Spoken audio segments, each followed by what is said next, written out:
भारत के लिए एक बहुत बड़ा खबर है, पूरे हिंदुस्तान के लिए, कि अविलंब न्याय हमें मिले।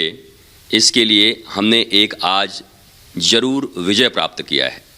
और ये बहुत प्रैक्टिकल चीज़ है कि जो चीज़ें इस देश के इतिहास में घटनाएं हुई हैं, उन घटनाओं का सर्वे करने के लिए कोर्ट ने ऑर्डर दिया है। मुझे लगता है 100 करोड़ नहीं, 140 करोड़ देशवासियों का इसका स्वागत करना चाहिए। और मैं स्वयं वृंदावन मथुरा से हूँ, तो मेरे लिए तो बहुत आह्लाद का विषय है। और मैं दावे से और गर्व से कह सकता हूँ कि नीचे मंदिर ही है, क्योंकि सबको पता है औरंगजेब ने इस मंदिर के साथ, कृष्ण जन्मभूमि के साथ क्या किया था। ये राजनीति के कारण ये सब चीज़ें हो रही थी, लेकिन अब कोर्ट ने ये निर्णय लिया है और दूध का दूध और पानी का पानी होगा।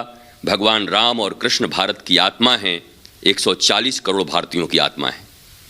महाराज जी, ज्ञानवापी के बाद अब ये ईदगाह के सर्वे की तस्वीर साफ हो गई है, लेकिन जैसा कि ज्ञानवापी पर कई लोगों की आपत्ति सामने आई थी, अब मथुरा शाही ईदगाह पर, मस्जिद पर भी अब लोगों की आपत्ति सामने आ रही है। वो ये कह रहे हैं धर्म विशेष को टारगेट किया जा रहा है, इसीलिए कोर्ट में अर्जी दी गई। मतलब कोर्ट के फैसले पर भी सवाल। अब ये किसी भी सभ्य समाज में, पढ़े लिखे समाज में ऐसी बातें जो लोग करते हैं, उनकी बातों का इस देश के ऊपर में कितना ऋणात्मक परिवेश पैदा करने का आरोप उन पर लगाना चाहिए। आप बताइए, कोर्ट सबसे बड़ी संस्था है। कोर्ट ने ये आदेश दिया है, हर व्यक्ति को, एक साधारण से साधारण व्यक्ति को भी अपने लिए जस्टिस मांगने का अधिकार है। 100 करोड़ भारतवासी जो इस हिंदू धर्म से और सनातन धर्म से जुड़े हैं, भगवान श्री कृष्ण जिनकी आस्था हैं, वो सिर्फ ये मांग कर रहे हैं कि हमारा मूल मंदिर जो उस स्थान पर दबा हुआ है, उसका आर्कियोलॉजिकल सर्वे करके वापस लाया जाए। इसको कह रहे हैं कि धर्म विशेष पर टारगेट है। क्या हिंदुस्तान से ज़्यादा कोई भी कम्युनिटी कहीं किसी देश में सुरक्षित है?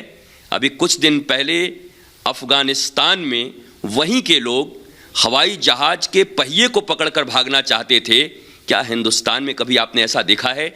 यहाँ तो सर्वधर्म समभाव है और यहाँ हम भारतीय के नाते रहते हैं। हम 140 करोड़ भारतीय इसका स्वागत करते हैं। और मुझे पक्का विश्वास है ये चंद लोग होंगे जो भारत की एकता, भारत की अखंडता, भारत की सनातन संस्कृति और भारत की विश्व गुरुता को देखना नहीं चाहते होंगे, इसलिए वो ऐसी बात करते हैं। मेरा स्पष्ट मानना है कि आज ये आदेश होकर भगवान श्री कृष्ण के प्रति आस्था रखने वाले, न्याय के प्रति आस्था रखने वाले, धर्म के प्रति आस्था रखने वाले लोगों के हृदय में आह्लाद हुआ है।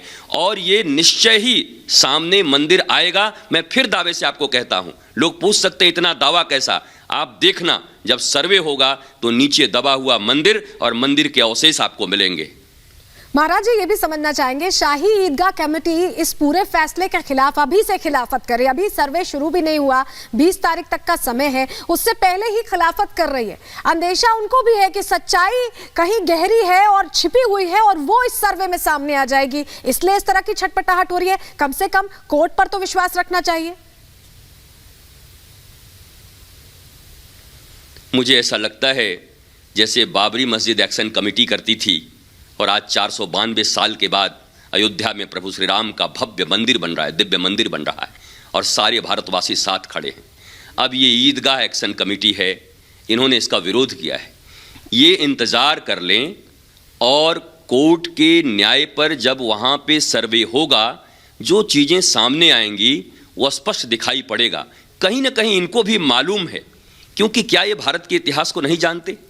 क्या ये भारत के प्राचीन इतिहास को नहीं जानते कि औरंगजेब ने यहाँ पर डिस्ट्रक्शन किया है? औरंगजेब ने मंदिरों को और हिंदू जितने भी हमारे प्रतीक चिन्ह थे इनको ध्वस्त किया है। ये सब जानते हैं।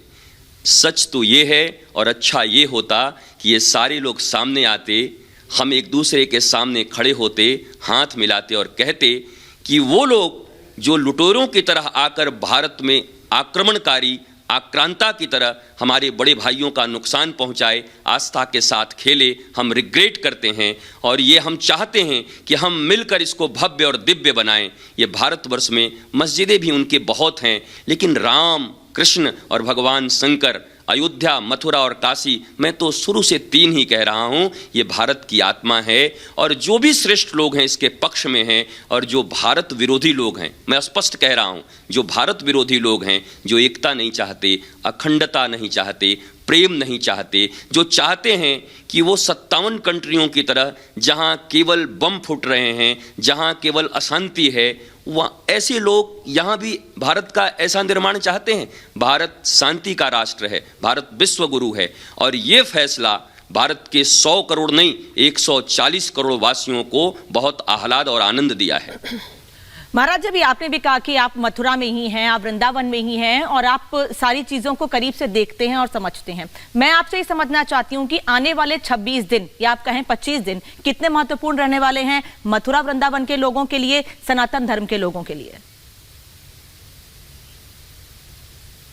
मथुरा वृंदावन के लोग, सनातन धर्म के लोग तो आह्लादित हैं। मंदिरों में आनंद हो रहा है, रोज ही पूजन होते हैं, हमारे आश्रम में आनंद हो रहा है, सभी आनंदित हैं। और मुझे यह पक्का पता है कि जो भी लोग, ऐसे लोग जो भारत को प्रेम करते हैं, राष्ट्र को प्रेम करते हैं, मैं फिर कहता हूं कि कहीं ना कहीं वो किसी भी मजहब से हों, लेकिन वो लोग भी प्रसन्न हैं। मेरे ही कई लोग मुझे फ़ोन करके उन्होंने कहा कि ये बहुत अच्छा हुआ, भारत इस मार्ग पर चले और ये विवाद सदा के लिए मिट जाए। ये 3 जगहें, वृंदावन, हाँ, अयोध्या और काशी, इन 3 जगहों पर भी विवाद करने वाले लोगों को कभी ये पता नहीं चलता कि कभी कोई क्या मक्का, मदीना और काबा पर विवाद कर रहे हैं, कभी कोई हम वेटिकन सिटी पे विवाद कर रहे हैं। अरे ये भारत हिंदू और सनातनियों की आत्मा है, राम, कृष्ण और भोलेनाथ। इनके ऊपर आवाज उठाना मतलब 100 करोड़ लोगों की आस्था के ऊपर आवाज उठाना है। और आस्था नहीं, अब तो संवैधानिक तौर से हम ले रहे हैं ना, आस्था की तो बात ही नहीं रह गई, आस्था तो मानते ही नहीं। संवैधानिक तौर से कोर्ट ने आदेश दिया है, सर्वे होगा। पहले इतनी छटपटाहट क्यों है मुझे भी खबर नहीं है। कहीं ना कहीं वो विरोधी लोग, कहीं ना कहीं देश तोड़ने की मानसिकता रखने वाले लोग, इस देश में हिंदू मुस्लिम सभी एक साथ रहें, आनंद के साथ रहें, जो नहीं चाहते, जो अशांति चाहते हैं, ऐसे छिपे हुए लोग कुछ न कुछ तो करेंगे। लेकिन मुझे पक्का विश्वास है कि सनातन संस्कृति जगी है और भारत में प्रधानमंत्री नरेंद्र मोदी की सरकार और हमारे उत्तर प्रदेश में योगी आदित्यनाथ की सरकार ने सनातन संस्कृति और सबके विकास के लिए जो कार्य कर रहे हैं, सबको जस्टिस दिलाने के लिए भी जो कार्य कर रहे हैं, ये अनुकरणीय है। इसलिए ये कार्य आज आह्लाद का विषय है। मथुरा वृंदावन में बहुत आनंद है, आप चाहें तो कवरेज करवा लें, लोग बहुत प्रसन्न हैं, खुश हैं, क्योंकि उनको पता है कि हमारे कृष्ण लला का जन्म स्थान हमें वापस मिलने जा रहा है। उसके नीचे पूरा का पूरा कृष्ण लला का जन्म स्थान हमें मिलेगा। शुक्रिया सदगुरु रितेश्वर जी महाराज जुड़ने के लिए और बताने के लिए कि किस तरह का वहां पर संत समाज इसको लेकर क्या सोचता है। फिलहाल 20 तारीख तक यहां पर सर्वे होगा और उसके बाद रिपोर्ट कोर्ट में सबमिट की जाएगी। और चलिए अब रुक करेंगे 2 मिनट में भारत का।